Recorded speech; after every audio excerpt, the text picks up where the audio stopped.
இதுக்கு முன்னாடி நான் அவர்கிட்ட பேசின சாட்லயே அதே சேம் சாட் விண்டோலயே கீழே ஐ நீட் ஹெல்ப்னு வருது திடீர்னு அவுட் ஆஃப் த ப்ளூல. அப்போ வந்து நான் எந்த சந்தேகமும் படலை. உடனே ஹெல்ப் பண்ணோம். நான் அனுப்பும்போது தான் சார் நான் அப்போ அடுத்து கேட்குறேன், இது எப்படி அனுப்புறதுன்னு கேட்குறேன். பேங்க் ட்ரான்ஸ்ஃபரா இல்லை ஜிபே? ஒரு நம்பர் வருது, அந்த நம்பரில் ஜிபே பண்ணுங்க அப்படின்னு சொல்லி நான் உடனே அந்த நம்பரை ஜிபே பண்ணுறேன். ஜிபே பண்ணதுக்கப்புறம் தான் அதில் பார்த்தா ரிஷப் யாதவேஷினின்னு ஏதோ ஒன்று வருது. என்னடா அது நார்த் இந்தியன் பேர் மாதிரி இருக்கு.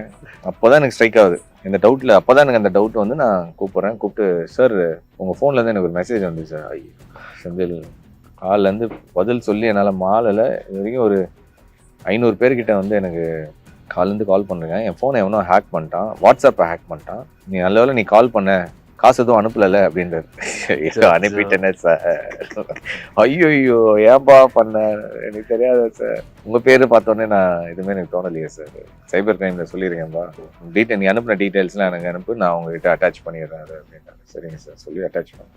அதுக்கப்புறம் ஒரு 10 நிமிஷம் கழிச்சு அவன் இன்னொரு 10,000 ரூபாய் கேட்குறான். அதே நம்பர்ல இருந்தா? ஆமா, அவர் நம்பர்ல இருந்தே எனக்கு திரும்பி இன்னொரு 10,000 ரூபாய். Senthil can you give me, இது பத்தல, இன்னொரு 10,000 ரூபாய் அனுப்ப முடியுமா? நான் எதுவுமே பண்ணல, சைலண்டா இருக்கேன்.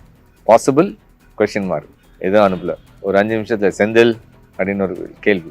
எனக்கு விஷயம் தெரிஞ்சிடுச்சுன்னு அவனுக்கு தெரிஞ்சிடுச்சு. அவன் வந்து இந்த சினிமாலாம் வர மாதிரி ஸ்மைலி லாஃப்டர் போடுறான், சிரிக்கிற மாதிரியா ஒரு 3 போட்டு அனுப்புறான். அப்போ நமக்கு எப்படி இருக்கும்?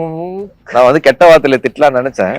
பட் நான் என்னன்னா, இது அவன் ஆக்டிவா இருக்கிற வரைக்கும் ஏதோ சைபர் அவங்களை பண்ண முடியும்னு நினைச்சுன்ற ஒரு இதுல நான் அதுவும் ரிப்ளை பண்ணல. அதுக்கப்புறம் நான் பிளாக் பண்ணிட்டேன். நான் அவனுடைய தலையில துண்ட. சரி, அப்போ நான் வந்து நினைச்சேன், ஓகே இது வந்து அட்லீஸ்ட் இது நம்ம கத்துக்கிட்ட பாடம், மற்றவங்களை சேவ் பண்றதுக்காக நம்ம ஷேர் பண்ணலான்ற ஒரு அதே ஒரு ரீசனுக்காக தான் நான் ஷேர் பண்ணது.